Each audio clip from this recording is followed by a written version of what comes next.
Hello my dear lovely students, आप सभी का स्वागत है पीपीआई ट्यूटोरियल के यूट्यूब चैनल के पेड कोर्स क्लासेस में। मैं तनुजा आप सभी का स्वागत करती हूं और आज की इस जीके की इम्पॉर्टेंट क्लास में हम लोग स्टार्ट करने जा रहे हैं न्यू टॉपिक, जो कि बहुत ही ज़्यादा इंपॉर्टेंट है आपकी एग्जामिनेशन पॉइंट ऑफ व्यू से। और ये टॉपिक से अक्सर आप लोग को क्वेश्चन देखने को मिल जाएंगे आपके पैरामेडिकल में, और साथ ही साथ प्रीवियस ईयर में भी आ रखे इस पार्टिकुलर टॉपिक से। तो इस टॉपिक को आप लोग अच्छे से कीजिएगा।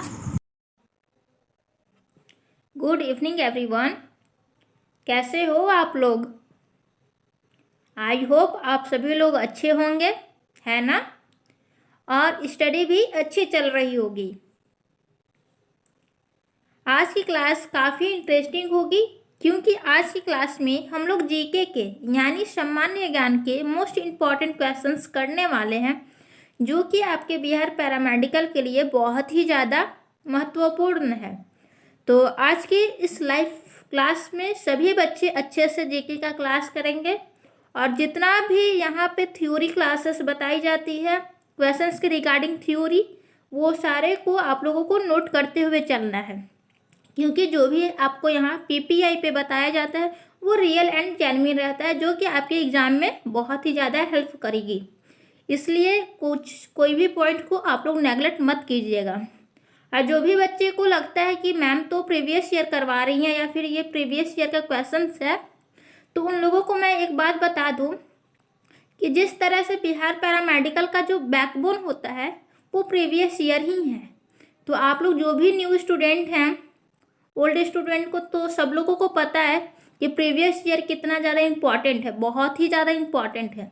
और जो भी हमारे पेड कोर्स के टॉपर्स हैं, उनका फीडबैक जब आप लोग भी देखिएगा तो उसमें कुछ सजेशंस दिया हो या नहीं दिया हो, लेकिन उन लोग का सजेशंस यही आप लोगों को देखने को मिलेगा कि प्रीवियस ईयर को उन लोग बोले हैं कि प्रीवियस ईयर में पीएम प्लस पीएमएम दोनों का करना कंपलसरी है। क्योंकि प्रीवियस ईयर जब आप लोग अच्छे से कर लेते हैं तो आप लोगों को क्वेश्चंस का एक आइडिया मिल जाएगा कि किस तरह से क्वेश्चंस बिहार पैरामेडिकल में पूछे जाते हैं, कहाँ से क्वेश्चंस को ट्विस्ट किया जाता है। और थ्योरी क्लासेस पढ़ने से सिर्फ नहीं होता है, क्वेश्चंस का लेवल भी आप लोगों को जानना जरूरी है। किस लेवल का आपसे क्वेश्चन पूछा जा रहा है, किस सब्जेक्ट में कैसा क्वेश्चंस आता है। थ्योरी पढ़ने के लिए सभी लोग पढ़ते हैं, लेकिन एक सिस्टमैटिक ढंग से पढ़िए, उतना ही पढ़िए जितना आपके लिए इम्पॉर्टेंट है। पता चलेगा कि सारा ज्ञान आप लोगों के पास है, बट एग्ज़ाम में जो इम्पॉर्टेंट टॉपिक्स हैं वो तो आप लोग पढ़े ही नहीं हैं, उसके बारे में आप लोगों को कोई आइडिया ही नहीं है। तो वैसे नहीं करना है, इसीलिए प्रीवियस ईयर बहुत ही ज़्यादा इम्पॉर्टेंट है। तो मैं सभी बच्चों से यही रिक्वेस्ट करती हूँ कि प्रीवियस ईयर को बहुत ही अच्छे से बनाएं, और जितना भी एक्स्ट्रा डिटेल्स आप लोगों को बताया जा रहा है वो सारे पॉइंट्स को आप लोग नोट करते हुए चलिएगा। ये कोई ज़रूरी नहीं है कि प्रीवियस ईयर का जो क्वेश्चन है वो आप लोगों को डिट्टो पूछ दिया ही जाए, लेकिन हाँ, जो भी उसमें एक्स्ट्रा पॉइंट बताया जाता है उससे ज़रूर क्वेश्चंस आते हैं, और वैसा क्वेश्चंस आपके 2022 में भी आ चुका है। इसीलिए हम लोग बता रहे हैं कि प्रीवियस ईयर बहुत ही अच्छे से कीजिएगा, और प्रीवियस ईयर को बनाने में बहुत मेहनत भी लगती है। इसलिए आप लोग से रिक्वेस्ट है कि प्रीवियस ईयर को कोई भी बच्चा नेगलेक्ट नहीं करेंगे, और सभी लोग अच्छे से प्रीवियस ईयर को सॉल्व कीजिएगा एक्स्ट्रा डिटेल्स के साथ। तभी आप लोगों का 40% वर्क प्रीवियस ईयर कर लेने से हो जाएगा। तो चलिए, आई होप आप सभी को ये बात समझ में आई होगी। तो ये सजेशंस कैसा लगा आप लोगों को, आप लोग कमेंट्स में ज़रूर बताइए। मैं आप लोगों का कमेंट देख रही हूँ। क्या आप लोगों को भी ऐसा लगता है कि बिहार पैरामेडिकल का प्रीवियस ईयर करना इम्पॉर्टेंट है या नहीं? आप लोग येस और नो में कमेंट्स कीजिए।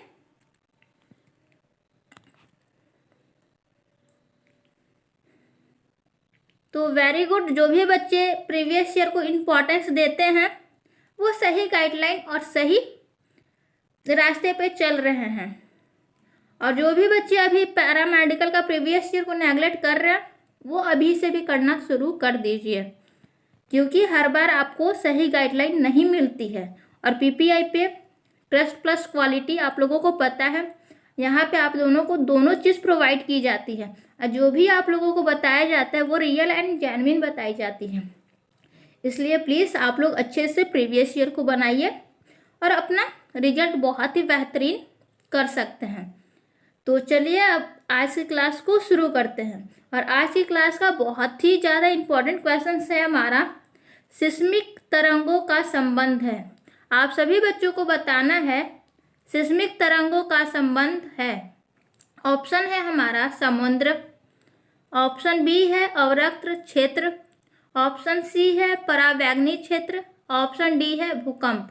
जल्दी से बताएंगे सभी बच्चे, बिल्कुल फास्ट सभी बच्चे कमेंट्स कीजिए। इस क्वेश्चन का आंसर क्या होगा? क्वेश्चन आप लोग स्क्रीन पे देख सकते हैं। चलिए मैं सभी लोग का कमेंट्स देख रही हूँ, आप लोग जल्दी से बताइए इस क्वेश्चन का आंसर क्या है। इस क्वेश्चन का आंसर जो भी बच्चे ऑप्शन डी की ओर जा रहे हैं उनका बिल्कुल करेक्ट है। इसका करेक्ट ऑप्शन क्या है? तो इसका राइट आंसर है भूकंप। क्या है बच्चों? तो यह है भूकंप। तो इसका राइट आंसर हो जाएगा 71 का ऑप्शन नंबर डी हमारा करेक्ट आंसर है। सिस्मिक तरंगों का संबंध भूकंप से है। अब आप सभी बच्चों को बताना है कि ये सिस्मिक वेव्स होते क्या हैं। जल्दी से बताएंगे सभी बच्चे, बिल्कुल फास्ट। ऑप्शन तो आप लोग बता दिए कि ऑप्शन डी मैम इसका राइट आंसर है। तो ये तो मुझे भी पता है कि आप लोग प्रीवियस ईयर बनाए होंगे तो रट्टा मार लिए होंगे। तो सभी बच्चों को पता है कि सिस्मिक तरंगों का संबंध भूकंप से है। लेकिन ऐसा नहीं करना है। जब हम लोग पढ़ रहे हैं जीके तो हम लोग को एक्स्ट्रा पॉइंट्स भी जानना इम्पॉर्टेंट हो जाता है। और यहाँ पे आप लोग मेरा वीडियो पहले भी आप लोग देखी होंगे, हम बहुत ही ज़्यादा डिटेल्स में आप लोगों को बताते हैं हर एक पॉइंट को, जितना आपके एग्जामिनेशन के लिए इम्पॉर्टेंट है। तो इसलिए अब यहाँ से आप लोग बताइए कि सिस्मिक तरंगों का संबंध इससे है। तो सिस्मिक तरंगों का मतलब क्या है? ये सिस्मिक वेव क्या होता है? तो सिस्मिक वेव जो है हमारा वो हम आपको नेक्स्ट स्लाइड की ओर ले चलते हैं, वहाँ पे आप लोग अच्छे से देखिएगा। सिस्मिक वेव आप लोगों के लिए हम यहाँ पे extra theory on every questions करके एक पॉइंट बनाए हैं। ये जो पॉइंट बना है वो काफ़ी ज़्यादा इम्पॉर्टेंट हो जाता है। और अगर वहाँ पे मैं आप लोगों को लिख के बताती तो वीडियो बहुत ही ज़्यादा ये लाइव क्लासेस लंबा हो जाता है। इसलिए मैं शॉर्ट करने की वजह से इसको पहले से ही आप लोगों को नोट करके बता दी हूँ। तो ये पॉइंट्स जो भी मैं बताई हूँ या फिर जो भी यहाँ पे पॉइंट्स आप लोग देख रहे हैं वो भी पॉइंट्स बहुत ही ज़्यादा इम्पॉर्टेंट है। तो जो सिस्मिक वेव है हमारा, वो सिस्मिक वेव क्या है? तो सिस्मिक वेव उसको बोलते हैं, जैसे देख रहे हैं आप लोग यहाँ पे डिफाइन, कि भूकंपीय तरंगे पृथ्वी की आंतरिक परतों व सतह पर चलने वाली ऊर्जा की तरंगे होती हैं जो भूकंप ज्वालामुखी विस्फोटक होता है। तो उसको हम लोग सिस्मिक वेव्स कहते हैं, जिसको सिस्मिक तरंग बोलते हैं। तो सिस्मिक वेव क्या होता है? तो ये भूकंप का ज्वालामुखी विस्फोट ये सब जो होता है उसी को हम लोग सिस्मिक वेव बोलते हैं। जैसा कि यहाँ पे आप लोग देख रहे हैं एक्स्ट्रा डिटेल्स में सारा कुछ सिस्मिक वेव के बारे में। और जो ऑप्शन बी है हमारा वो है अवरक्त क्षेत्र। तो अवरक्त क्षेत्र किसको बोलते हैं? तो अवरक्त क्षेत्र हम लोग बोलते हैं विद्युत चुंबकीय स्पेक्ट्रम का 0.8 म्यू से 200 म्यू तक का क्षेत्र अवरक्त क्षेत्र कहलाता है। अवरक्त क्षेत्र क्या है? तो अवरक्त क्षेत्र का मतलब है कि विद्युत चुंबकीय स्पेक्ट्रम का 0.8 म्यू से 200 म्यू तक का क्षेत्र अवरक्त क्षेत्र कहलाता है। तो और इसमें जो हमारा ऑप्शन सी है वो है परावैंगनी क्षेत्र। तो आप लोग कमेंट्स में कीजिए कि परावैंगनी किरण क्या होता है। आप सभी बच्चे बताएंगे कि परावैंगनी क्षेत्र क्या होता है। सभी लोग बिल्कुल फास्ट कमेंट कीजिए कि परावैंगनी किरण क्या होता है। तो आप सभी को पता होगा कि परावैंगनी किरणें सूर्य से निकलने वाली ऊर्जा का एक प्रकार है। ये तो आप सभी को पता होगा। और उसी तरह जो हमारा ऑप्शन डी था वो हमारा राइट आंसर था। तो ऑप्शन डी जो राइट आंसर है वो भूकंप। तो भूकंप तो आप सभी को पता है कि पृथ्वी का हिलना भूकंप बोलते हैं। तो ये तो सभी लोगों को पता है कि पृथ्वी जब हिलने लगती है तो हम लोग बोलते हैं कि भूकंप आ गया। तो भूकंप के बारे में भी थोड़ा सा डिटेल्स हम लोग देख लेते हैं कि पृथ्वी की सतह के हिलने को कहते हैं। पृथ्वी की सतह के हिलने को क्या कहते हैं? तो इसको हम लोग भूकंप बोलते हैं। यह पृथ्वी के स्थल मंडल लिथोस्फीयर में ऊर्जा के अचानक मुक्त हो जाने के कारण उत्पन्न होने वाली भूकंपीय तरंगों की वजह से होता है। और फिर नेक्स्ट जो हमारा पॉइंट है वो है भूकंप की तीव्रता मापने की एक गणितीय पैमाना है जो रिएक्टर स्केल है। भूकंप की तीव्रता मापी जाती है एक सिस्मोग्राफ से भी, यहाँ पे आप लोग देख सकते हैं। और फिर ऊपर में जो पॉइंट्स है हमारा वो है भूकंप की तीव्रता मापने की गणितीय पैमाना। ये पॉइंट्स आप लोग याद रखिएगा। गणितीय पैमाना बोलेगा तो रिएक्टर स्केल, और भूकंप की तीव्रता तो सिस्मोग्राफ से मेजर की जाती है। तो आई होप आप सभी को ये क्वेश्चंस में कोई भी डाउट्स नहीं होंगे और सारे क्वेश्चंस को मैं अच्छे से एक्सप्लेन की हूँ। आप विथ देख रहे हैं, आप लोग हेडलाइन भी देख रहे हैं, extra theory on every questions. हर एक क्वेश्चंस पे जितना पॉइंट्स बनने लायक था मैं उतना पॉइंट्स बनाई हूँ। और आई होप आप सभी को ये पॉइंट्स क्लियर हो गए होंगे और आप सभी को ये वीडियो भी अच्छा लगे, ये क्लास भी आज का इंटरेस्टिंग लगे। तो चलिए अब हम लोग नेक्स्ट क्वेश्चन की ओर बढ़ते हैं। सेकंड जो हमारा क्वेश्चन है वो भी बहुत ही ज़्यादा इम्पॉर्टेंट है। तो सेकंड क्वेश्चन क्या है हमारा, आकाशगंगा जिसको गैलेक्सी का कितने प्रतिशत पदार्थ तारे होते हैं? आप सभी बच्चों को बताना है आकाशगंगा गैलेक्सी का कितना प्रतिशत पदार्थ तारे होते हैं। सभी बच्चे कमेंट्स करेंगे बिल्कुल फास्ट आप लोग कमेंट्स कीजिए इस क्वेश्चन का राइट आंसर क्या होगा। तो आप लोगों को मैं बता दूं कि इसका जो राइट आंसर है वो आपके ऑप्शन में नहीं है। ये जो आपका क्वेश्चन दिख रहा है इसका सारे ऑप्शन जो हैं वो रॉन्ग है। तो चलिए इसको हम लोग इनकरेक्ट करते हैं। इनकरेक्ट है तो इसको हम लोग करेक्ट करते हैं। तो ये जो भी ऑप्शन आप लोगों का दिया हुआ है ये गलत है। तो यहाँ पे आप लोगों का ऑप्शन होना चाहिए 4%, 8%, और सी ऑप्शन में आ जाएगा आपका, 1 मिनट, यहाँ पे आप लोग 9% कर लीजिए और यहाँ पे 10%। ये था आपका 4%, ये था आपका 5%। अब आप लोग बताइए कि इस क्वेश्चन का राइट आंसर क्या होगा बच्चों।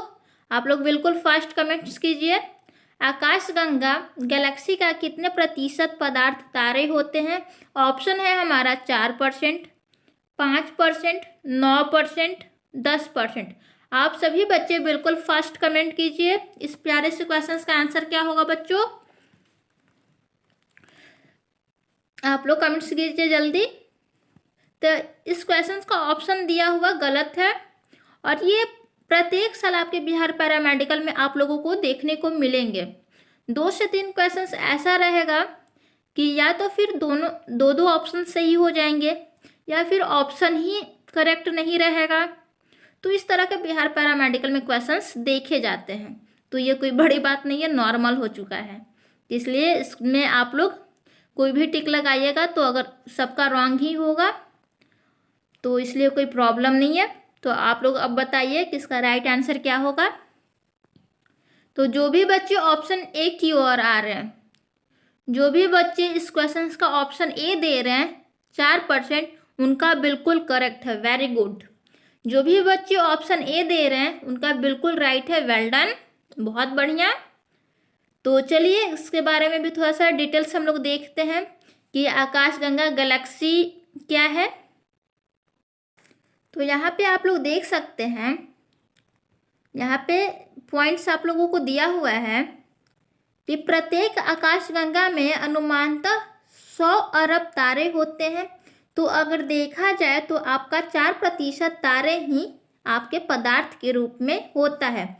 तो वहाँ पे आपका क्वेश्चन भी सेम यही था कि आकाशगंगा में कितने प्रतिशत पदार्थ तारे होते हैं? तो इसका राइट आंसर था 4%। तो ये चीज़ को आप लोग नोट्स कर लीजिएगा, इम्पॉर्टेंट है। आकाशगंगा का कितने प्रतिशत पदार्थ तारे होते हैं? तो ये 4% होते हैं। तो सभी लोग को ये क्वेश्चन समझ में आ गया है ना? किसी को किसी प्रकार का कोई डाउट्स तो नहीं ना है? अगर है तो आप लोग कमेंट्स में कमेंट करके पूछ सकते हैं। जल्दी से बताएंगे सभी बच्चे, बिल्कुल फास्ट। किसी को कोई डाउट्स? अब तो मैं ऑप्शन भी चेंज कर दी हूँ सारे क्वेश्चंस का। तो आई होप आप सभी को कोई डाउट्स इस क्वेश्चंस में नहीं होगा। 72 आप सभी का क्लियर है? एक बार यस टाइप कीजिए।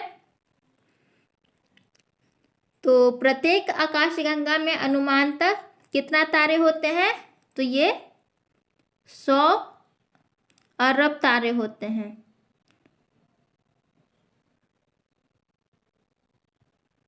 तो चलिए, किसी को कोई प्रॉब्लम नहीं है तो चलिए नेक्स्ट क्वेश्चन की ओर बढ़ते हैं। और 2 क्वेश्चंस हम लोग कर लिए, और 2 क्वेश्चंस किए हैं तो आप लोग देख रहे होंगे कि कितना ज़्यादा एक्स्ट्रा डिटेल्स में मैं आप लोगों से को पॉइंट्स बता रही हूँ। और जो भी पॉइंट्स बता रही हूँ वो सारा कुछ आपके पैरामेडिकल के रिलेटेड ही बता रही हूँ।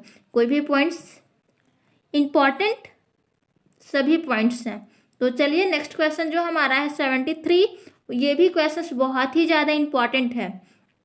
तो 73 क्वेश्चन है हमारा, यह उन 4 तत्वों में से एक है जो मिलकर पृथ्वी के कुल भार का 93% है। क्या क्वेश्चन है? तो क्वेश्चन है हमारा, यह उन 4 तत्वों में से एक है जो मिलकर पृथ्वी के कुल भार का 93% है। ऑप्शन है हमारा सिलिकॉन Si, बी है कार्बन, सी जिसका सिंबल है H हाइड्रोजन, और डी एल्युमिनियम। आप सभी बच्चे बिल्कुल फास्ट कमेंट कीजिएगा, इस प्यारे से क्वेश्चन का आंसर क्या होगा जल्दी से बताएंगे सभी बच्चे। बिल्कुल फास्ट आप लोग कमेंट्स कीजिए।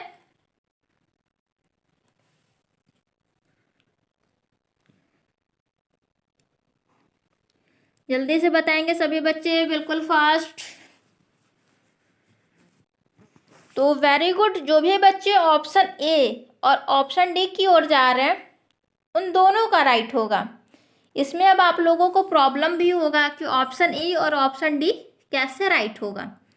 तो ये बिहार पैरामेडिकल में होता है। मैं पिछले ही क्वेश्चंस में बताई हूँ कि कभी कभी ऑप्शन ही नहीं देता है राइट, और कभी कभी ऑप्शन भी देता है तो उसमें 2 आंसर सही हो जाते हैं। तो आप लोग कोई भी मारिएगा तो सही ही होगा। लेकिन अगर आप लोग इसका आंसर ऑप्शन ए सिलिकॉन देते हैं तो आप लोगों का आंसर सही है, और अगर आप लोग ऑप्शन नंबर डी एल्युमिनियम देते हैं तब भी आप लोगों का आंसर सही है। तो चलिए इस क्वेश्चन को हम लोग अच्छे से समझ लेते हैं। पहले इस क्वेश्चन को समझ लेते हैं कि जो पृथ्वी के कुल भार का 93% जो है वो 4 तत्व होता है। ये हमारा अर्थ है। इसमें जो 93% है, और इसमें क्या होता है जो 4% जो होता है वो हमारा क्या होता है, ये एलिमेंट होता है। तो अभी ये 4% एलिमेंट में कौन कौन सा एलिमेंट होता है इसके बारे में हम लोगों को बताना है। तो जो फर्स्ट एलिमेंट होता है हमारा वो है ऑक्सीजन। फर्स्ट एलिमेंट कौन है? ये है हमारा ऑक्सीजन।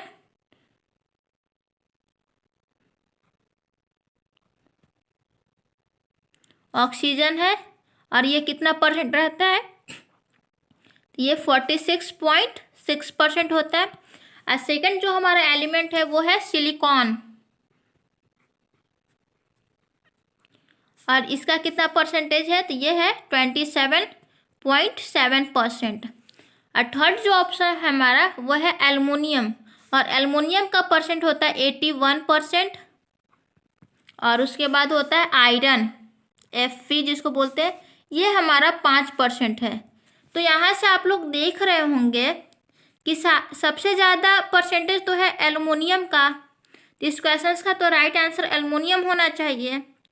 लेकिन यहाँ पे देखिए सिलिकॉन भी है 27.7%, और एल्युमिनियम भी है, और ऑक्सीजन और आयरन तो ऑप्शन में है ही नहीं। तो हम लोगों को सेलेक्ट करना है कि सिलिकॉन होगा या एल्युमिनियम।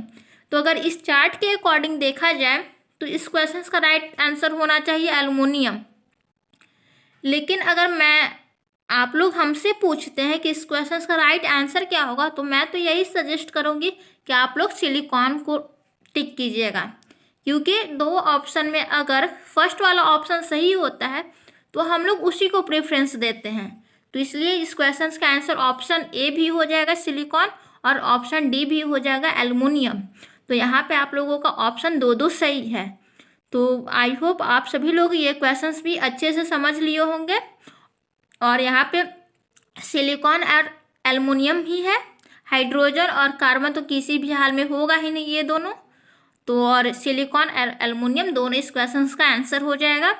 और ऑक्सीजन का 46.6% होता है, सिलिकॉन 27.7% होता है, और एल्युमिनियम 81% होता है, और Fe जो होता है आयरन हमारा वो 5% होता है। और 90 पृथ्वी के कुल भार का 93% है। और इसमें 4 एलिमेंट्स होते हैं जो कि ऑक्सीजन, सिलिकॉन, एल्युमिनियम और आयरन होते हैं। तो आप सभी को ये क्वेश्चंस में भी कोई डाउट्स नहीं होंगे, क्लियर हो गए होंगे। तो यस टाइप कीजिए आप लोग। ये क्वेश्चंस में कोई डाउट्स भी है किसी का? अगर डाउट्स है तो नो, डाउट्स अगर नहीं है तो नो कीजिए, और डाउट्स है तो यस कमेंट्स कीजिए आप लोग। तो चलिए, डाउट्स आप लोगों का नहीं है तो वेरी गुड, सभी लोग को वेरी गुड है। और चलिए नेक्स्ट क्वेश्चन की ओर बढ़ते हैं। नेक्स्ट क्वेश्चन है हमारा, कांस्य युग ईसा पूर्व में इस काल में था। आप लोगों को बताना है बच्चों, आप लोगों को क्या बताना है बच्चों? तो आप लोग तो स्क्रीन पे क्वेश्चंस देख ही रहे हैं, तो आप लोग बताइए, कमेंट्स कीजिए कि कांस्य युग ईसा पूर्व में इस काल में था। ऑप्शन है हमारा 1100 से 800, 3000 से 1100, 500 से 400 और 400 से 330। आप सभी बच्चे बिल्कुल फास्ट कमेंट्स कीजिए, इस क्वेश्चन का राइट आंसर क्या होगा जल्दी से बताएंगे सभी बच्चे, बिल्कुल फास्ट। आप लोगों को मैं इतना टाइम्स भी दे रही हूँ कि आप लोग अच्छे से क्वेश्चंस को पढ़ें और अच्छे से इस क्वेश्चंस का आंसर भी सोचने का टाइम तो मैं बहुत दे रही हूँ। तो आप लोग जल्दी से कमेंट्स कीजिए, इस क्वेश्चंस का राइट आंसर क्या होगा। और जो भी हमारे पेड कोर्स के स्टूडेंट होंगे उन लोग को तो जीके पढ़ा दिया गया है, तो उन लोग बताइए जल्दी से, सभी बच्चे बताएंगे बिल्कुल फास्ट। और जो भी बच्चे अभी प्रिपरेशन शुरू नहीं किए हैं वो भी बच्चे अब प्रिपरेशन शुरू कर दीजिए, कोई मॉप अप राउंड के चक्कर में मत रहिए। जिनका भी इस ईयर अगर बिहार पैरामेडिकल में नहीं हुआ है वो नेक्स्ट ईयर के लिए फिर से तैयारी कीजिए अच्छे से, और बेस्ट कॉलेज बेस्ट कोर्स के साथ आप लोग स्टडी कीजिएगा फिर। तो चलिए जल्दी से बताएंगे सभी बच्चे बिल्कुल फास्ट। तो जो भी बच्चे ऑप्शन बी की ओर जा रहे हैं, जो भी बच्चे ऑप्शन बी दे रहे हैं 300 से 1100 ईसा पूर्व, उनका बिल्कुल करेक्ट है। तो वेरी गुड है, वेल डन। कांस्य युग इस काल में था, तो ये 3000 से 1100 ईसा पूर्व में कांस्य युग था। और ये क्वेश्चन जो है ये इम्पॉर्टेंट है और याद करने वाला क्वेश्चन है, इसमें कोई भी दिमाग आप लोगों को नहीं लगाना है, बस ये क्वेश्चंस को आप लोग याद कर लीजिएगा कि कांस्य युग 3000 से 1100 ईसा पूर्व इसका जो था वो टाइम पीरियड था। तो चलिए इस क्वेश्चंस में भी आप लोगों को कोई प्रॉब्लम नहीं होगी। तो बढ़ते हैं नेक्स्ट क्वेश्चन की ओर। नेक्स्ट क्वेश्चन भी हमारा बहुत ही ज़्यादा इम्पॉर्टेंट है, और जो नेक्स्ट क्वेश्चन है हमारा, इससे आप लोगों को हिंदी में भी क्वेश्चंस पूछ लिए जाते हैं और जीके में भी क्वेश्चंस पूछ लिए जाते हैं। क्योंकि ये क्वेश्चंस जो आप लोग देख रहे हैं ये ऑथर, राइटर और नोबेल, ये तीनों पॉइंट्स जो हैं इससे प्रत्येक साल आपके प्रीवियस ईयर में भी और बिहार पैरामेडिकल का ये फेवरेट क्वेश्चंस होता है, ये तीनों टॉपिक्स। इसलिए आप लोगों को अच्छे से ये तीनों टॉपिक्स को कंप्लीट करना पड़ेगा। तो नेक्स्ट क्वेश्चन क्या है हमारा बच्चों? तो नेक्स्ट क्वेश्चन है हमारा, शाहनामा किसने लिखा है? आप सभी बच्चे बिल्कुल फास्ट कमेंट्स कीजिए कि शाहनामा किसने लिखा है। जल्दी से बताएंगे सभी बच्चे, शाहनामा किसने लिखा है? ऑप्शन है हमारा अल ब्रूनी, ऑप्शन बी है फिरदौसी, ऑप्शन सी है हमारा इब्न बतूता और ऑप्शन डी है अमीर खुसरो। जल्दी से बताएंगे सभी बच्चे बिल्कुल फास्ट, शाहनामा किसने लिखा था? जल्दी से बताइए आप लोग सभी, कमेंट्स कीजिए। इतना तो आप लोगों को मैं टाइम्स दे रही हूँ, फिर भी कमेंट्स करने में एनर्जी आप लोगों का कहाँ है? एनर्जी के साथ अभी पढ़ाई कीजिए आप लोग, अभी तो बहुत टाइम है, इसलिए सब लग रहे हैं कितना स्लो स्लो कमेंट्स कर रहे हैं। बिल्कुल फास्ट कमेंट्स कीजिए आप लोग।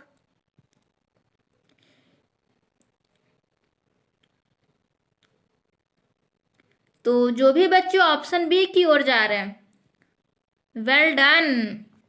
जो भी बच्चे ऑप्शन बी की ओर जा रहे हैं उनका बिल्कुल करेक्ट है, वेरी गुड। जो भी बच्चे ऑप्शन बी दे रहे हैं फिरदौसी, उनका बिल्कुल करेक्ट है। ऑप्शन बी इस क्वेश्चन का राइट आंसर हो जाएगा। शाहनामा किसने लिखा था? तो फिरदौसी। अब बात आती है अल ब्रूनी की। तो अल ब्रूनी के भी कुछ पुस्तक हो जाते हैं, तो इसको भी हम लोग जान लेते हैं। किताब उल हिंद, अगर आप लोगों से पूछ दिया जाए किताब उल हिंद, किताब उल हिंद किनका ये है? तो आप सभी को बताना पड़ेगा अल ब्रूनी। फिर सेकंड जो हमारा है वो है अमीर खुसरो। तो अमीर खुसरो की रचनाएं हैं आशिका,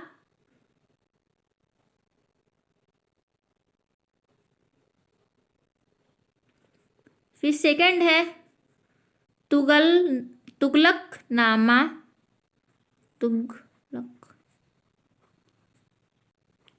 तुगलकनामा,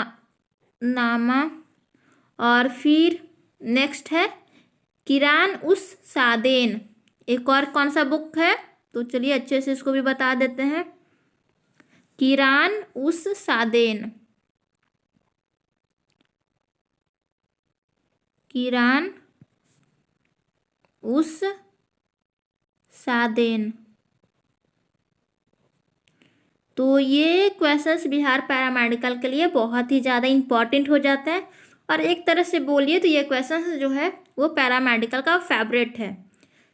ये क्वेश्चंस नोबेल ऑथर, राइटर, ये सबसे प्रत्येक साल आपके पैरामेडिकल में पूछ लिए जाते हैं। तो ये टॉपिक्स आप लोग अच्छे से क्लियर कर लीजिएगा।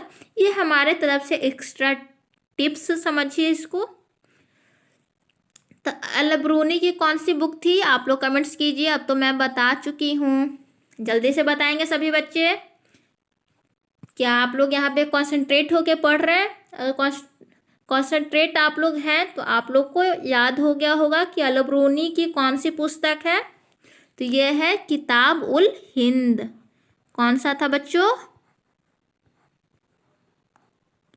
किताब उल हिंद।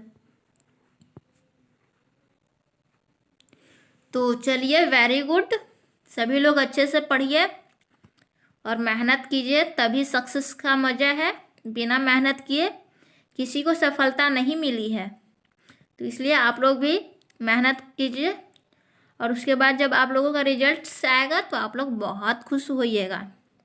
तो चलिए नेक्स्ट क्वेश्चन की ओर बढ़ते हैं। ये क्वेश्चंस में भी कोई डाउट्स आप लोगों को नहीं होना चाहिए, क्योंकि बहुत ही इजी क्वेश्चंस है और ये सिर्फ याद करने वाला है।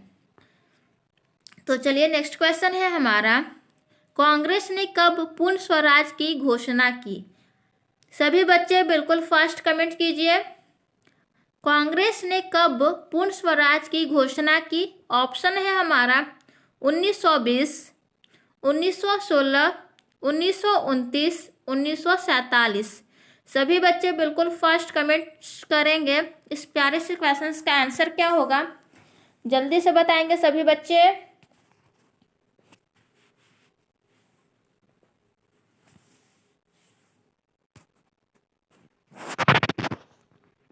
तो जो भी बच्चे ऑप्शन कौन सा हो जाएगा ऑप्शन, जल्दी से बताएंगे, जल्दी से बताएंगे सभी बच्चे ऑप्शन कौन सा हो जाएगा। तो वेरी गुड, जो भी बच्चे ऑप्शन सी की ओर जा रहे हैं उनका बिल्कुल करेक्ट है। तो कांग्रेस ने कब पूर्ण स्वराज की घोषणा की, तो ये 1929 में की थी। तो जो भी बच्चे इसका ऑप्शन सी दिए हैं उनका बिल्कुल करेक्ट है और राइट क्वेश्चन, इस क्वेश्चन का राइट आंसर है। तो चलिए इससे भी कुछ एक्स्ट्रा पॉइंट्स जान लेते हैं। आप लोगों को तो पता ही होगा कि मैं extra theory on every questions, सारे क्वेश्चंस पे उसका एक्स्ट्रा थ्योरी भी बताते हुए चल रहे हैं, क्योंकि ये सारे क्वेश्चंस बहुत ही ज़्यादा इम्पॉर्टेंट हो जाते हैं, इसलिए मुझे बताना पड़ता है। और यहाँ से क्वेश्चंस आ भी सकते हैं, इसलिए आप लोग भी अच्छे से इसको नोट्स कर लीजिएगा, क्योंकि प्रीवियस ईयर का क्वेश्चंस बहुत ही ज़्यादा इम्पॉर्टेंट है। अगर आप लोग प्रीवियस ईयर का क्वेश्चंस भी अगर अच्छे से कर लेते हैं तो आप लोगों का सोचिए कि आधा प्रिपरेशन आप लोगों का हो गया। और जो भी मैं बता रही हूँ वो रियल एंड जेन्युइन है, 100%। आप किसी से भी ये बात पूछ सकते हैं, शेयर कर सकते हैं, वो आपको 100% आपको राइट ही मिलेगा। जो भी मैं यहाँ पे आप लोगों को सजेशंस दूँ या फिर हमारे जो भी टीचर्स आप लोगों को जो गाइडलाइन बताएं उसको आप लोग जस्ट लाइक फॉलो करते हुए चलिए, देन आप लोगों का रिजल्ट बहुत ही झकास और अच्छा आएगा। तो जब भी आप लोग यहाँ जब लाइव क्लास में आप लोग जुड़े हैं तो कुछ ना कुछ आप लोगों का अच्छा कोर्स टारगेट भी होगा, तभी तो आप लोग प्रिपरेशन कर रहे हैं। तो जल्दी से बताएंगे सभी बच्चे कि सभी बच्चों का टारगेट क्या है। जो गर्ल्स हैं वो गर्ल्स के अकॉर्डिंग बताएंगी और जो बॉयज़ है वो भी बताएंगे कि उनका ड्रीम कॉलेज और ड्रीम कोर्स क्या है। थोड़ा सा मैं भी जानूं कि कौन से हमारे बच्चे हैं, उनका क्या टारगेट है, क्या एम है और उन लोगों का थिंकिंग क्या है, आखिर वो कौन सा पैरामेडिकल में कौन सा कोर्स करके कौन सा फ्यूचर बनाने वाले हैं। थोड़ा सा ये मैं भी जानूं, जल्दी से बताएंगे सभी बच्चे बिल्कुल फास्ट।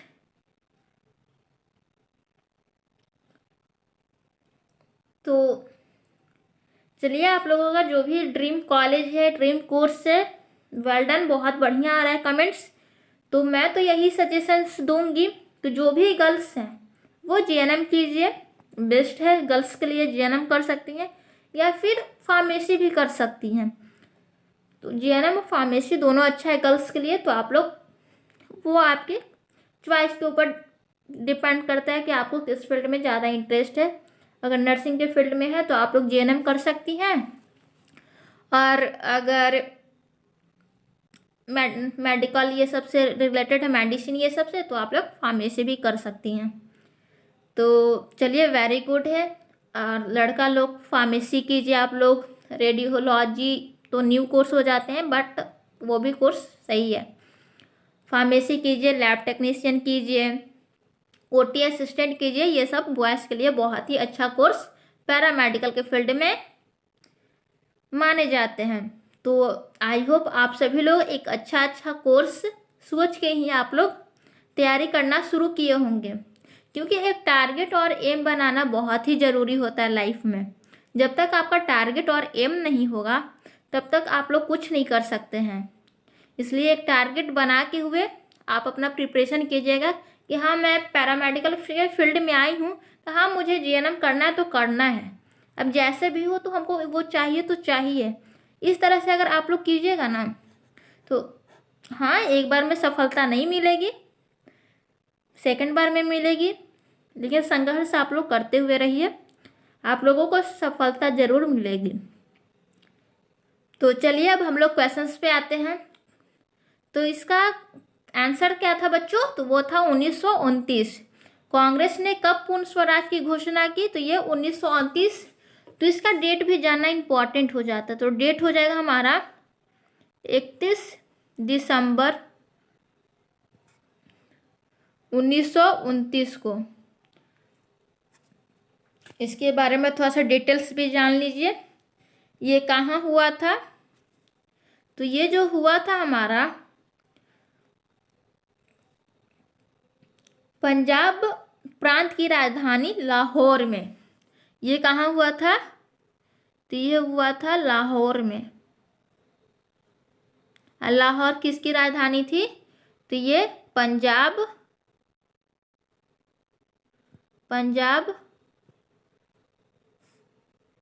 प्रांत की राजधानी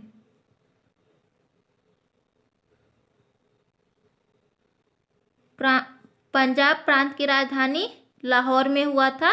कांग्रेस ने पूर्ण स्वराज की घोषणा की थी। तो चलिए इसके बारे में कुछ एक्स्ट्रा पॉइंट्स मैं आप लोगों को और बोल दे रही हूँ, आप लोग नोट्स कर लीजिएगा। तो जो हमारा है तो वो ये हुआ था 31 दिसंबर 1929 को भारतीय राष्ट्रीय कांग्रेस का वार्षिक अधिवेशन तत्कालीन पंजाब प्रांत की राजधानी लाहौर में हुआ। इस ऐतिहासिक अधिवेशन में कांग्रेस के पूर्ण स्वराज का घोषणा पत्र तैयार किया तथा पूर्ण स्वराज को कांग्रेस का मुख्य लक्ष्य घोषित किया। जवाहरलाल नेहरू इस अधिवेशन के अध्यक्ष चुने गए। जवाहरलाल नेहरू जो है इस अधिवेशन के क्या तो अध्यक्ष पूछ दिया जाए। इस अधिवेशन के अध्यक्ष तो ये है जवाहरलाल नेहरू। तो चलिए नेक्स्ट स्लाइड की ओर इसका डिटेल्स मैं दिखा दे रही हूँ आप लोगों को। देखिए जैसा कि अभी मैं आप लोगों को बताई जस्ट वही पॉइंट्स यहाँ पे लिखा हुआ है कि 31 दिसंबर 1929 को भारतीय राष्ट्रीय कांग्रेस का वार्षिक अधिवेशन तत्कालीन पंजाब प्रांत की राजधानी लाहौर में हुआ। इस ऐतिहासिक अधिवेशन में कांग्रेस के पूर्ण स्वराज का घोषणा पत्र तैयार किया तथा पूर्ण स्वराज को कांग्रेस का मुख्य लक्ष्य घोषित किया। जवाहरलाल नेहरू इस अधिवेशन के अध्यक्ष चुने गए। तो चलिए अब हम लोग क्वेश्चंस की ओर बढ़ रहे हैं। चलिए इस क्वेश्चंस में भी आप लोगों को कोई डाउट्स नहीं होंगे, ये क्वेश्चंस भी आप लोगों को अच्छे से क्लियर हो गया होगा। तो अब हम लोग नेक्स्ट क्वेश्चन की ओर बढ़े। आप लोग यस टाइप कीजिए। आज की क्लास आप लोगों को कैसी लग रही है कमेंट्स कीजिए। आज की क्लास में आप लोगों को कुछ ज़्यादा तो नहीं ना पढ़ना पड़ रहा है, आप लोग जल्दी से बताएंगे।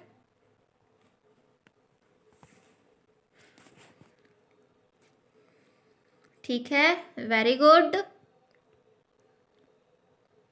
तो चलिए नेक्स्ट क्वेश्चन है हमारा, भारत के उच्चतम न्यायालय ने कब से कार्य आरंभ किया? आप सभी बच्चे बिल्कुल फास्ट कमेंट्स कीजिए। भारत के उच्चतम न्यायालय ने कब से कार्य आरंभ किया? ऑप्शन है हमारा 1950, 1952, 1948, 1962।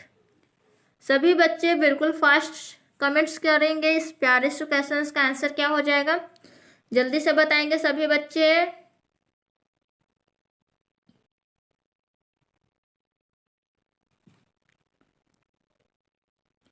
जो भी बच्चे ऑप्शन ए की ओर आ रहे हैं, जो भी बच्चे ऑप्शन ए की ओर आ रहे हैं उनका बिल्कुल करेक्ट है, वेरी गुड। जो भी बच्चे ऑप्शन ए आंसर दे रहे हैं 1950, उनका बिल्कुल करेक्ट आंसर है। भारत के उच्चतम न्यायालय ने कब से कार्य प्रारंभ किया? तो ये 1950 से। तो इसका डेट भी जानना इम्पोर्टेंट हो जाता है। तो डेट क्या हो जाएगा 28 जनवरी 1950 को। तो डेट भी आप लोग याद रखिएगा। तो ये क्वेश्चंस आप लोग याद रखिएगा, इसमें ज़्यादा कुछ दिमाग नहीं लगाना है। तो चलिए नेक्स्ट क्वेश्चन की ओर बढ़ते हैं। और नेक्स्ट क्वेश्चन भी हमारा बहुत ही ज़्यादा इम्पॉर्टेंट होने वाला है। नेक्स्ट क्वेश्चन आप लोग देख रहे हैं स्क्रीन पे, आप लोग कमेंट्स का आंसर दीजिए। थर्मस का आविष्कार किसने किया? आप सभी बच्चे बताएंगे थर्मस का आविष्कार किसने किया। ऑप्शन है हमारा मार्कोनी, लैंगमूर, ईस्टमैन, दीवार। जल्दी से बताएंगे सभी बच्चे, बिल्कुल फास्ट कमेंट्स कीजिए आप लोग। ये हमारा प्यारा प्यारा सा क्वेश्चन का आंसर क्या होगा बच्चे, बिल्कुल फास्ट आप सभी बच्चे बताएंगे।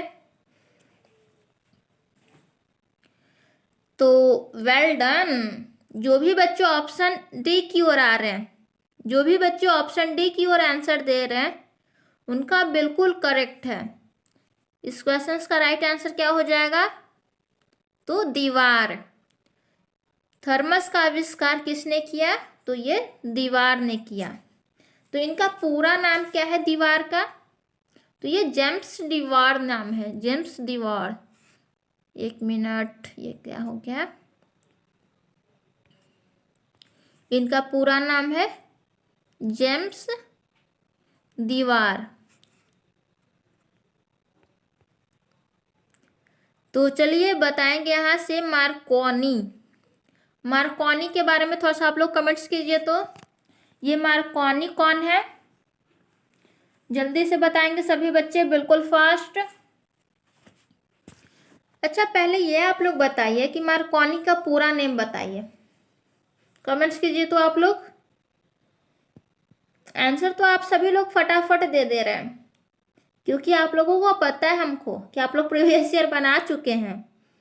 तो आप लोग को याद है कि थर्मस का आविष्कार दीवार, क्योंकि क्वेश्चंस आप लोग रट लिए हो। लेकिन जहाँ मैं एक्स्ट्रा डिटेल्स आप लोगों से पूछ रही हूँ, तो बहुत ही कम बच्चों लोग का आंसर करेक्ट आ रहा है, क्योंकि आप लोग सारा प्रीवियस ईयर लग रहे हो कि सिर्फ रट लिए हो। तो रटने से काम नहीं चलने वाला है। कभी कभी 1 से 2 क्वेश्चंस डिटो पूछ लिए जाते हैं, बट और क्वेश्चंस में एक्स्ट्रा जो डिटेल्स उससे बनता है, उससे भी क्वेश्चंस आते हैं। इसलिए प्लीज़ आप लोग रटिए मत। आप लोग रटिएगा तो काम कैसे चलेगा।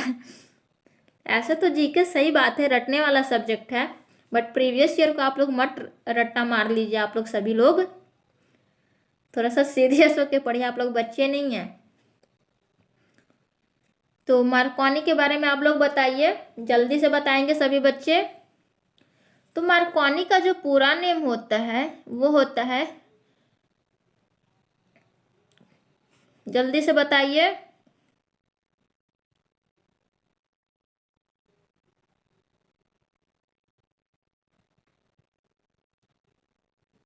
गुलेलोमो, गुलेओलोमो मार्कोनी का पूरा नेम हो जाता है। ये मार्कोनी है क्या, तो ये भी आप लोग जान लीजिए। मार्कोनी जो है ये क्या किए थे कि सबसे लंबी दूरी तक रेडियो संचार के क्षेत्र में अग्रणी भूमिका निभाई।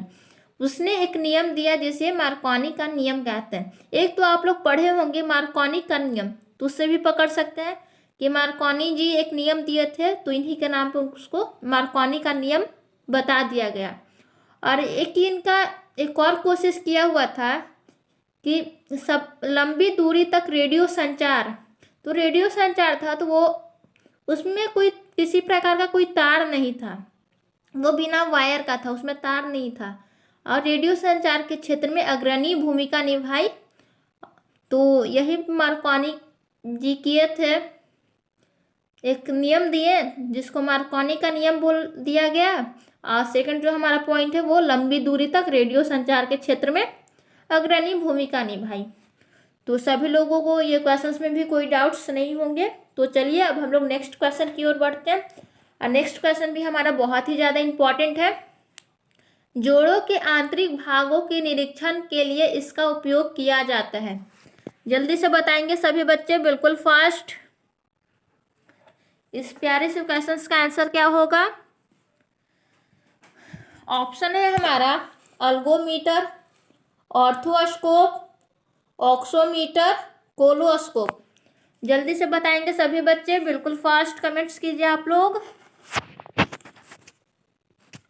इस प्यारे से क्वेश्चन का आंसर क्या होगा। ये तो आप लोगों को देखने में लग रहा हो कि ये तो बायो का क्वेश्चन है, तो ये सही बात है, जनरल साइंस का क्वेश्चन है। तो जल्दी से बताइए सभी लोग, इसका राइट आंसर क्या हो जाएगा। तो ये तो आप लोग ऑप्शन के अकॉर्डिंग भी बता सकते हैं कि इस क्वेश्चन का आंसर क्या हो जाएगा। तो वेल डन, जो भी बच्चे ऑप्शन बी की ओर आ रहे हैं, जिनका भी ऑप्शन बी है उनका बिल्कुल करेक्ट है, ऑर्थोस्कोप। इस क्वेश्चन का राइट आंसर क्या हो जाएगा बच्चों, तो ऑर्थोस्कोप। अब ऑर्थोस्कोप कैसे हो जाएगा, थोड़ा सा इसके बारे में भी हम लोग बात करते हैं। तो चलिए बताते हैं कैसे होगा। आप लोगों के मन में कोई भी डाउट्स नहीं होने चाहिए। जो भी डाउट्स है सारे कमेंट्स बॉक्स में आप लोग लिख दीजिए। अगर वहाँ से भी आप लोगों को रिप्लाई ना मिले तो आप लोग कमेंट सेक्शन में डालिए। और पिछले क्लास में आप लोग देखे होंगे कि यूट्यूब पे मैं सभी लोग का रिप्लाई भी दी हूँ, तो इसलिए कोई भी क्वेश्चंस रिगार्डिंग हो आप लोग उसका ज़रूर कमेंट्स कीजिए, मैं रिप्लाई दूंगी। तो जोड़ों के आंतरिक भागों के निरीक्षण के लिए इसका उपयोग किया जाता है, तो इसका राइट आंसर है ऑर्थोस्कोप। तो ऑर्थोस्कोप आपका हड्डी से संबंधित है। ज्वाइंट्स क्या है, तो ये एक प्रकार का हड्डी है। तो इसके बारे में आप लोगों को, और ऐसे भी आप लोग तो बायो के स्टूडेंट हैं और आप लोग तो मेडिकल के स्टूडेंट हो, पैरामेडिकल, तो आप लोगों को तो ऐसे भी पता होना चाहिए कि हड्डी के डॉक्टर को क्या बोलते हैं, तो ऑर्थोपेडिक डॉक्टर्स भी बोलते हैं। तो ऑर्थोपेडिक वर्ड्स से ही पकड़िए आराम से, ऐसा बायोलॉजी स्टूडेंट आप लोग हैं तो आप आंसर कर पाओगे। बात भी समझ रहे होंगे आप लोग सभी बच्चे कि जोड़ों के आंतरिक भागों का निरीक्षण ऑर्थोस्कोप, और ऑर्थोस्कोप जो है हमारा वो हड्डी से संबंधित है, और हड्डी के डॉक्टर को ऑर्थोपेडिक डॉक्टर्स भी हम लोग बोलते हैं। और सिंपल ऐसा बायोलॉजी स्टूडेंट्स, तो इतना तो डिटेल्स हमको बताना ही नहीं पड़ेगा, आप लोग तो ऐसे ही बता सकते हो, है ना। क्या मैं ये बात सही बोल रही हूँ या फिर आप लोगों का बायो डल है, ये भी बात आज आप लोग बता ही दीजिए, ताकि नेक्स्ट क्वेश्चन इस तरह का आए तो मैं उस पर भी एक्स्ट्रा रिसर्च करके थोड़ा अच्छे से एक्सप्लेन करूँ, ताकि जो भी बच्चे लोग का बायो भी वीक हो उनको कोई भी क्वेश्चंस में कोई प्रॉब्लम ना हो। तो ये भी आज आप लोग क्लियर कर ही दीजिए, क्योंकि टीचर्स और स्टूडेंट्स के बीच में एक रिलेशन होता है, और यहाँ पे आप लोगों के मन में जो भी डाउट्स हैं या फिर क्लास के रिगार्डिंग या जो भी डाउट्स हैं आप लोग पूछ सकते हैं। इसलिए आप लोगों को मन में कोई भी डाउट्स नहीं रखना है, आप लोग क्लियर सारे डाउट्स को अच्छे से पूछ सकते हैं। फ्रीडम है आप लोगों को, जो पूछना है पूछिए, मैं सभी कुछ का रिप्लाई दूंगी। जीके के रिगार्डिंग पूछ सकते हैं, अदर सब्जेक्ट के रिगार्डिंग भी पूछ सकते हैं, या फिर आपको पैरामेडिकल में क्या कोर्स है नहीं है उसके रिगार्डिंग भी पूछिए। सभी कुछ यहाँ पे पीपीआई पे आप लोगों को इन्फॉर्मेशन दी जाती है, और जो भी इन्फॉर्मेशन दी जाती है वो रियल एंड जेन्युइन दी जाती है। ये तो आप सभी बच्चों लोगों को पता भी होगा, या फिर जो हमारे न्यू स्टूडेंट्स हैं उनको नहीं भी पता होगा। तो 6 से 7 मंथ्स आप लोग हमारे बीच में रहिएगा, तो हमारी क्वालिटी को आप लोग भी अच्छे से समझ लीजिएगा, जान लीजिएगा कि पीपीआई ट्यूटोरियल किस चीज़ के लिए इतना फेमस है, और सभी बच्चों लोगों का अच्छा फीडबैक क्यों आता है पीपीआई ट्यूटोरियल के तरफ से।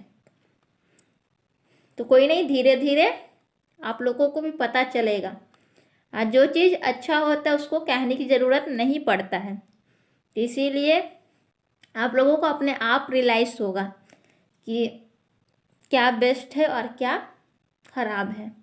तो चलिए हम लोग नेक्स्ट क्वेश्चन की ओर बढ़ते हैं, और नेक्स्ट क्वेश्चन है हमारा अंतिम बंदी श्वेत बाघ। अंतिम बंदी श्वेत बाघ जिसकी मृत्यु मई 2019 में हुई उसका नाम था शेर खान, श्वेत टाइगर, बाजीराव, संतोष। जल्दी से बताएंगे सभी बच्चे, बिल्कुल फास्ट कमेंट्स कीजिए आप लोग, बिल्कुल फास्ट। अंतिम बंदी श्वेत बाघ जिसकी मृत्यु मई 2019 में हुई।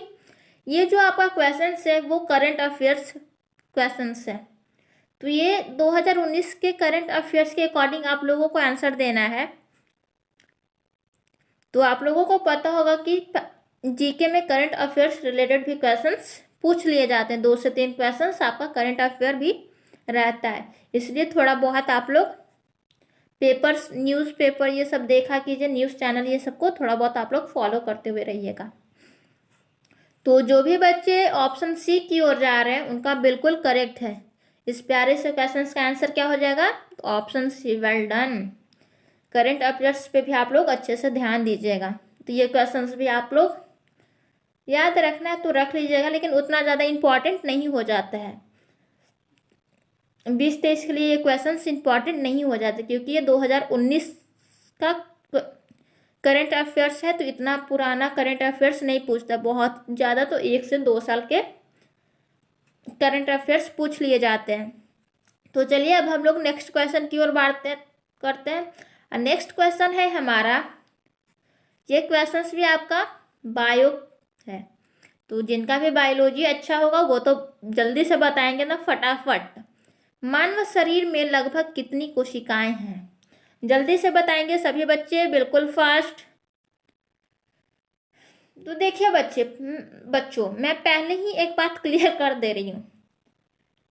पहले से ही हम 2 क्वेश्चंस को छाट चुके हैं कि वो ऑप्शन उसका गलत है। ये हमारा तीसरा क्वेश्चन है जिसका ऑप्शन रॉन्ग है। तो ये पैरामेडिकल का ये फेवरेट है कि ये करेगा तो करेगा, ये हर साल करता है। तो इसलिए आप लोगों को घबराना नहीं है, कोई बात नहीं। नंबर कटेगा तो सभी लोगों का कटेगा, अगर मिलेगा तो सभी लोगों को मिलेगा। तो चलिए इसका राइट आंसर आप लोग कैसे बताइएगा अब। तो चलिए मैं ऑप्शन आप लोगों को दे रही हूँ। इस क्वेश्चन का ऑप्शन क्या हो जाएगा? तो ऑप्शन ए में आप लोग डाल लीजिए 37,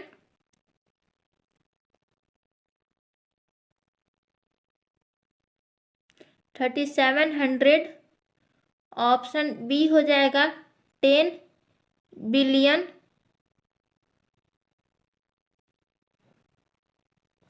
और ऑप्शन सी हो जाएगा आपका 7.5 अरब। और ऑप्शन डी हो जाएगा आपका 30 खरब।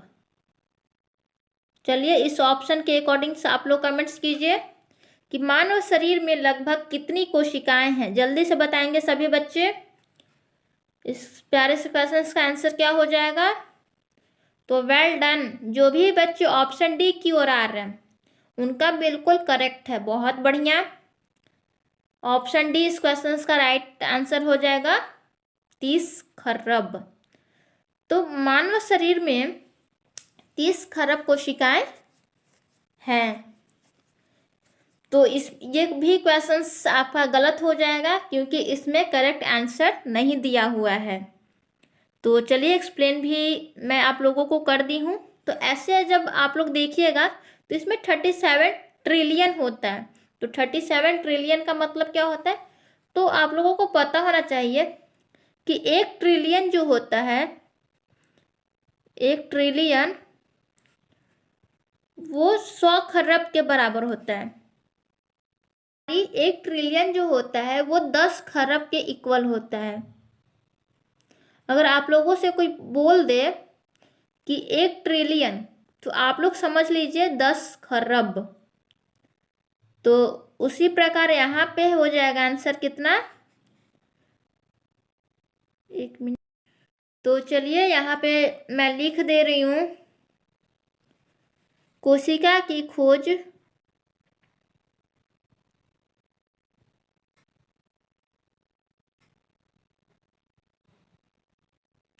तो ये 1665 में किसके द्वारा?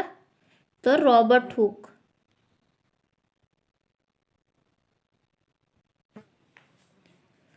और एक पॉइंट और है, कोशिका का मुख्य कार्य क्या हो जाता है?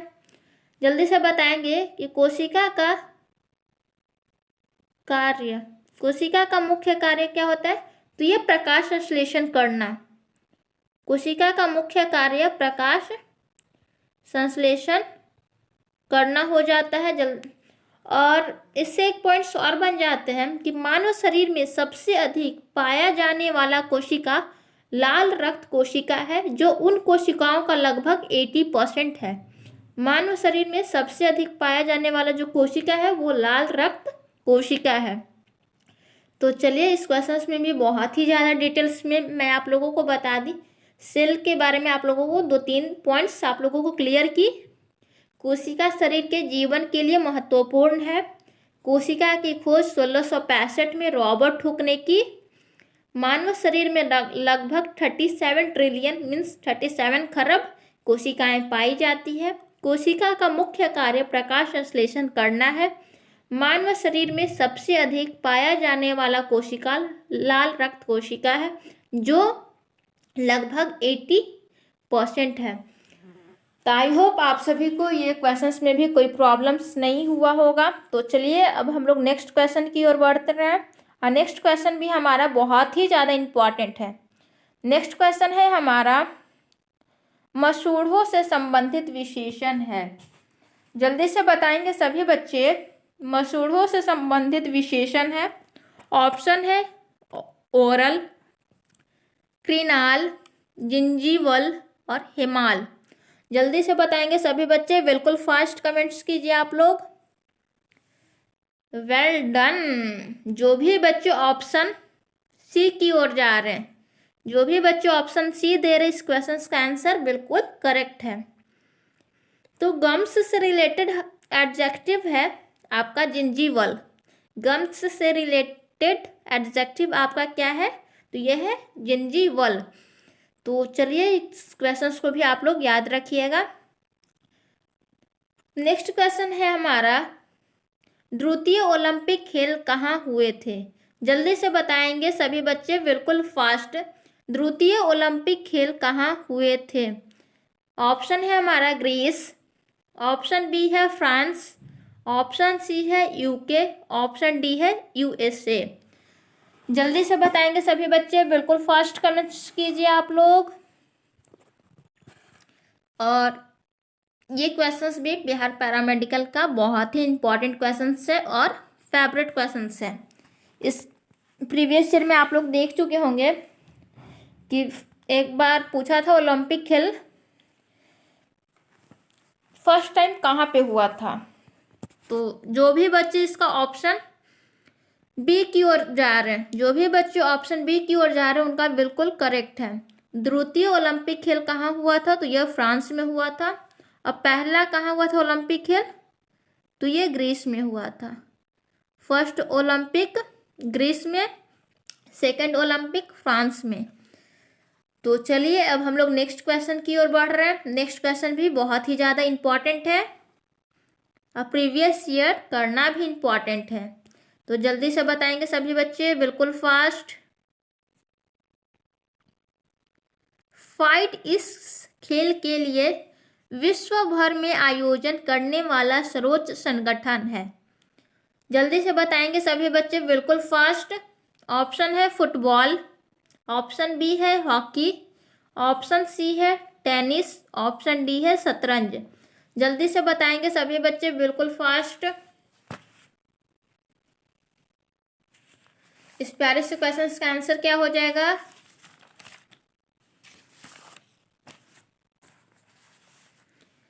तो जो भी बच्चे ऑप्शन डी की ओर जा रहे हैं उनका बिल्कुल करेक्ट है। इस प्यारे से क्वेश्चन का आंसर क्या होगा? तो शतरंज, जिसको बोलते हैं चेस।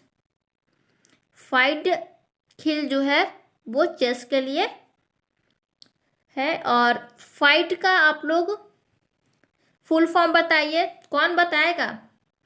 जल्दी से बताइए तो देखते हैं कौन बच्चे बताते हैं फाइट का फुल फॉर्म। जल्दी से बताएंगे सभी बच्चे, बिल्कुल फास्ट।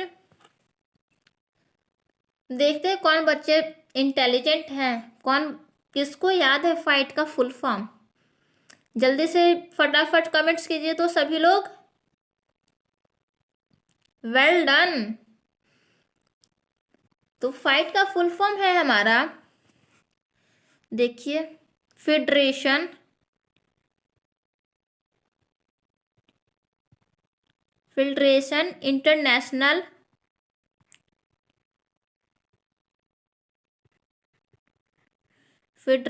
International dish HS.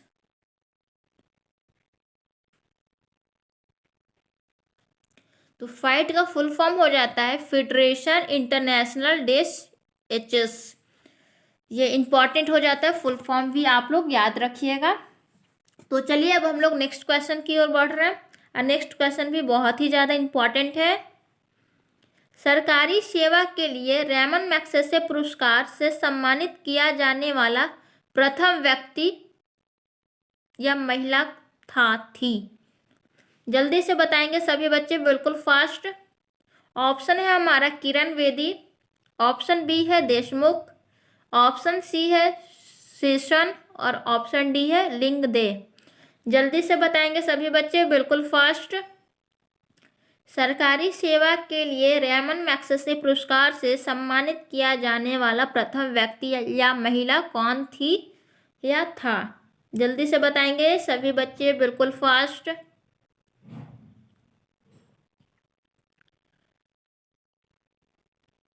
तो वेरी गुड, जो भी बच्चे ऑप्शन बी की ओर जा रहे हैं उनका बिल्कुल करेक्ट है, देशमुख। देशमुख जो है उनको रैमन मैग्सेसे पुरस्कार से सम्मानित किया जाने वाला प्रथम महिला ये थी। और इसी तरह न्यूज़ वालों के लिए आपको हमारे एनडीटीवी के रवीश कुमार को रैमन मैग्सेसे के लिए उनको अवार्ड दिया गया था, रैमन मैग्सेसे का, एनडीटीवी के लिए। इनको तो ये रवीश कुमार को। न्यूज़ चैनल एनडीटीवी, ये रैमन मैग्सेसे पुरस्कार से इसको मिला था, तो ये मिला था रवीश कुमार को।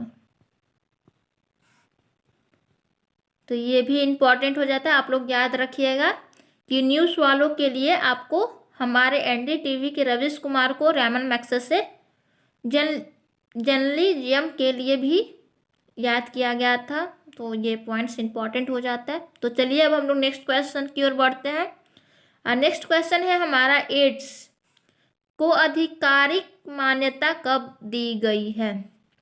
जल्दी से बताएंगे सभी बच्चे, बिल्कुल फास्ट। एड्स को आधिकारिक मान्यता कब दी गई है? 1990, 1981, 1975, 2006। जल्दी से बताएंगे सभी बच्चे, बिल्कुल फास्ट।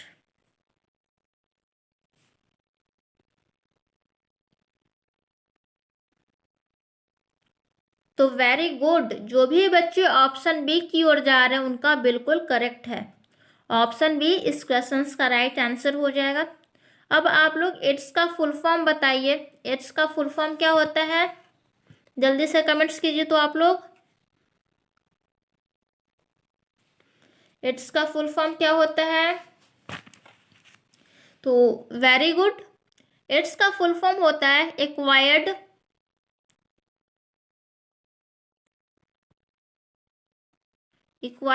इम्यून डिफिशियंसी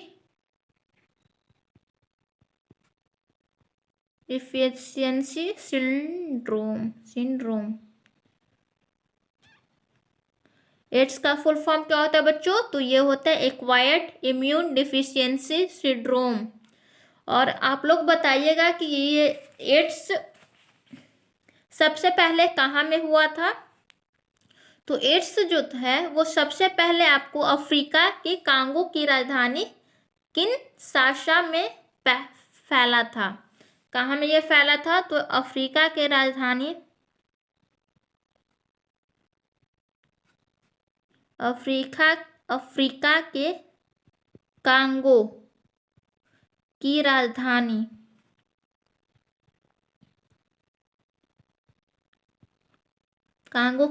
कहाँ है? तो ये किनशासा। यहीं पे फर्स्ट टाइम एड्स से पीड़ित एक व्यक्ति मिले थे। और ये एड्स किस वायरस से होता है? तो ये एड्स जो है वो हमारा HIV वायरस के कारण होता है। तो ये HIV वायरस का फुल फॉर्म क्या होता है ये भी बताएंगे सभी बच्चे बिल्कुल फास्ट। तो well done. Human immuno deficiency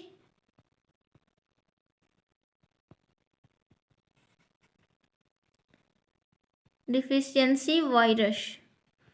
तो ये दोनों आप लोग याद रखिएगा कि एड्स में वायरस कौन आता है, तो ये HIV वायरस आता है। तो चलिए अब हम लोग नेक्स्ट क्वेश्चन की ओर बढ़ते हैं। नेक्स्ट क्वेश्चन है हमारा,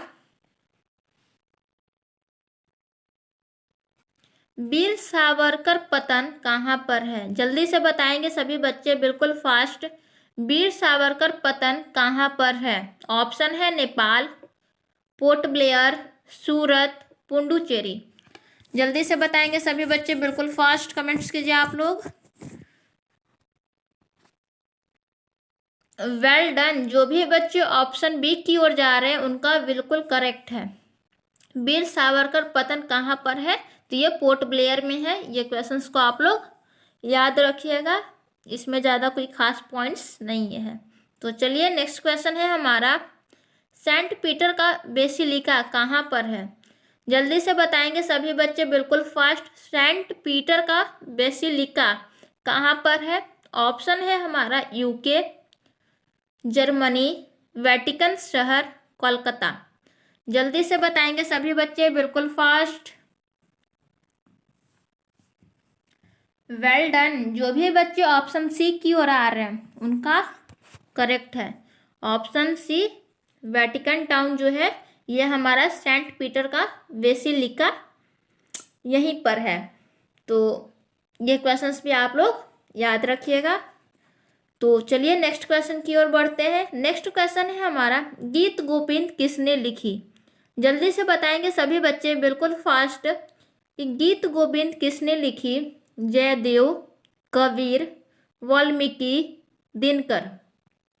ये क्वेश्चंस आप लोग देख रहे हैं कि ऑथर के ऊपर इससे पहले भी आप लोगों से एक शहनामा पूछ दिया गया था। ये हमारा सेकंड क्वेश्चन है, इसीलिए मैं आप लोगों को एक्स्ट्रा टिप्स बताई हूँ कि ऑथर नोबेल राइटर पे हमेशा बिहार पैरामेडिकल का ये फेवरेट क्वेश्चंस रहता है। तो इसलिए ये टॉपिक्स आप लोग अच्छे से कर लीजिएगा ताकि आपका 5 मार्क्स ना छूटे। तो गीत गोविंद के लेखक जो भी बच्चे ऑप्शन ए की ओर आंसर दे रहे हैं जयदेव, उनका बिल्कुल करेक्ट है। ऑप्शन ए इस क्वेश्चन का आंसर हो जाएगा, जयदेव। अब बात आती है वाल्मीकि। तो वाल्मीकि के बारे में तो आप लोग सभी लोगों को पता होगा कि रामायण के रचयिता कौन है? तो ये वाल्मीकि हैं। दिनकर के कुछ बुक्स हो जाते हैं जैसे हुंकार, उर्वशी, ये सब तो आप लोगों को हिंदी में भी आप लोग पढ़े होंगे। तो इसको हम ज़्यादा डिटेल्स में नहीं करवा रहे हैं, आप लोग वहाँ से भी अच्छे से कर लीजिएगा। ये भी याद करने वाला क्वेश्चंस है। तो ये क्वेश्चंस में भी आप लोगों को कोई दिक्कत नहीं हुआ होगा। तो चलिए अब हम लोग नेक्स्ट क्वेश्चन की ओर बढ़ते हैं। ये हमारा आज की क्लास का लास्ट क्वेश्चन है। लाइफ इज गुड किसकी टैगलाइन है? बताएंगे सभी बच्चे बिल्कुल फास्ट। लाइफ इज गुड किसकी टैगलाइन है? ऑप्शन है हमारा LG, KFC, ली, मैकडोनाल्ड। तो आप लोगों को ये चीज़ पता होगा कि हमारा PPI ट्यूटोरियल का टैगलाइन क्या है? जल्दी से बताएंगे सभी बच्चे बिल्कुल फास्ट, कमेंट्स कीजिए तो कि PPI ट्यूटोरियल का टैगलाइन क्या है।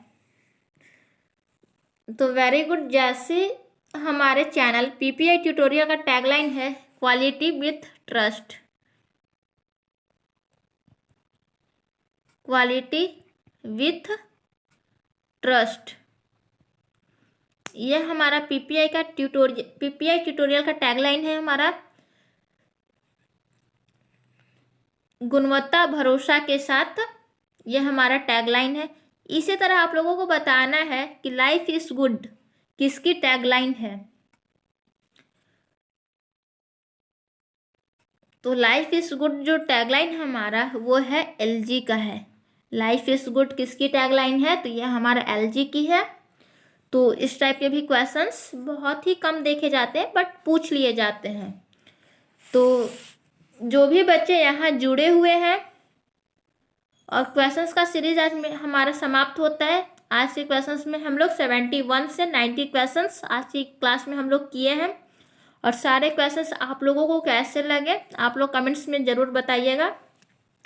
जो भी बच्चे यहाँ जुड़े हुए हैं और विशेष तैयारी बेसिक टू एडवांस पढ़ने के लिए आप हमारे पेड कोर्स से जुड़ सकते हैं। आपको स्क्रीन पर नंबर दिख रहा होगा, आप व्हाट्सएप कर सकते हैं, ठीक है ना। वहाँ से आपको सारा डिटेल्स दे दी जाएगी पेड कोर्स के रिगार्डिंग। कुछ भी डिटेल्स आपको चाहिए पेड कोर्स के रिगार्डिंग तो आप लोग व्हाट्सएप पे मैसेज करके आप लोग हमारी टीम से बात कर सकते हैं। वहाँ पे आपको सारा क्लास के रिगार्डिंग आपको हर एक कुछ बता दिए जाएंगे। और आप लोग अपनी तैयारी को बहुत ही बेहतरीन आप लोग इस चैनल के माध्यम से भी कर सकते हैं। तो आप लोग देख भी रहे होंगे कि हमारे यूट्यूब चैनल पे एक से एक अनुभवी शिक्षक लोग हैं जो आप लोगों को अच्छे से बिहार पैरामेडिकल का प्रिपरेशन भी करवाते हैं। और आप लोग हमारा 2021 और 2022 का भी फीडबैक भी देख चुके हैं स्टूडेंट्स के द्वारा कि स्टूडेंट्स कैसा फीडबैक दिए हैं क्लास के रिगार्डिंग। तो आप हमारे पेड कोर्स से भी आप भी एक अच्छे से तैयारी कर सकते हैं। और चलिए कोई बात नहीं, अगर आप हमारे पेड कोर्स से नहीं भी पढ़ते हैं तो आप हमारे यूट्यूब से भी पढ़िए, यहाँ से भी आप लोगों को बहुत हेल्प मिलेगी। क्योंकि यूट्यूब पे भी जितना भी हम लोग पढ़ाते हैं सारा पैरामेडिकल के रिगार्डिंग ही पढ़ाते हैं। इसलिए आप लोग कोई बात नहीं, आप लोग पेड कोर्स के माध्यम से नहीं भी पढ़ते हैं तो आप लोग यूट्यूब से पढ़िए। और हमारे टेलीग्राम चैनल पीपीआई ट्यूटोरियल को भी ज्वाइन कीजिए। वहाँ पे क्लासेस का लिंक, वीडियो और क्लासेस के रिगार्डिंग जो भी इंफॉर्मेशन होता है वहाँ पे आप लोगों को सबसे पहले बता दी जाती है। तो टेलीग्राम चैनल हमारा क्या है, तो इसको भी आप लोग ज़रूर ज्वाइन कीजिए। टेलीग्राम चैनल भी हमारा पीपीआई ट्यूटोरियल है, तो इसको भी आप लोग अवश्य ज्वाइन कीजिए सभी बच्चे। और यहाँ से आप लोग हर इंफॉर्मेशन क्लास के रिगार्डिंग आप लोग ले सकते हैं। और आज का सेशन हमारा यहीं पे समाप्त होता है। और आज की क्लास कैसी लगी कमेंट्स सेक्शन में ज़रूर बताइएगा। लाइक शेयर और वीडियो को सब लाइक कर दीजिएगा वीडियो को, और शेयर कर दीजिएगा अपने फ्रेंड्स के साथ जो भी पैरामेडिकल का प्रिपरेशन कर रहे हैं, ताकि उनको भी कुछ सीखने को मिल जाए। और अगर आप लोग इस चैनल पे न्यू हैं तो इस चैनल को सब्सक्राइब कर लीजिए कि बिहार पैरामेडिकल के रिगार्डिंग कोई भी इंफॉर्मेशन आए तो आप पे नोटिफिकेशन चला जाए और आप लोग उस वीडियो को देख लीजिए। तो चलिए मिलते हैं हम नेक्स्ट क्लास में, तब तक के लिए bye bye, take care, study well. और कमेंट्स आप लोग करना मत भूलिएगा क्योंकि बहुत मेहनत लगती है। तो कमेंट्स आप लोग ज़रूर कीजिएगा, अब वीडियो को लाइक भी कर दीजिएगा। चलिए मिलते हैं नेक्स्ट क्लास में, तब तक के लिए बाय बाय। आप लोग अपना ध्यान रखिएगा, टेक केयर, बाय।